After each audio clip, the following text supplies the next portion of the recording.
समाचारों पर तो जूनागढ़ में गिरनारनी पावनकारी લીલી પરિક્રમા નિર્વિઘ્ન પૂર્ણ થઈ છે। સાધુ સંતોએ વહેલી સવારે પ્રતિકારાત્મક પરિક્રમા આરંભી હતી અને સાંજે બોરદેવી ચેકપોસ્ટ ખાતે પહોંચીને પરિક્રમા પૂર્ણ કરવામાં આવી છે। કુલ 36 કિલોમીટર ચાલીને સંતો તેમજ ગણમાન્ય લોકોએ આ પાવન પરિક્રમા પૂર્ણ કરી હતી। સાધુ સંતો સાથે વન વિભાગ, પોલીસ અધિકારીઓ તેમજ એસડીઆરએફના જવાનો પણ જોડાયા હતા।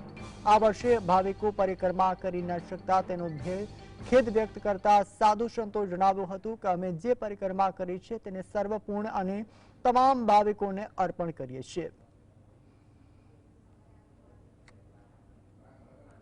આ લોકોને કઈ તકલીફ પડે એના માટે તંત્રએ ખૂબ સારો નિર્ણય લીધી છે, ખૂબ સરાહનીય કામ કર્યું છે। કારણ કે અમે પોતે પણ ત્યાં હાલી શકતા નથી અને જ્યારે બાળકોને વૃદ્ધો આવે અને એની અંદર ઈજા થાય અને કોઈ પડે, કોઈના હાથ ભાંગી જાય, કોઈના પગ ભાંગી જાય, આવી પરિસ્થિતિ બને તો એના કરતાં જે તંત્રએ નિર્ણય લીધી છે ખૂબ સરાહનીય નિર્ણય છે।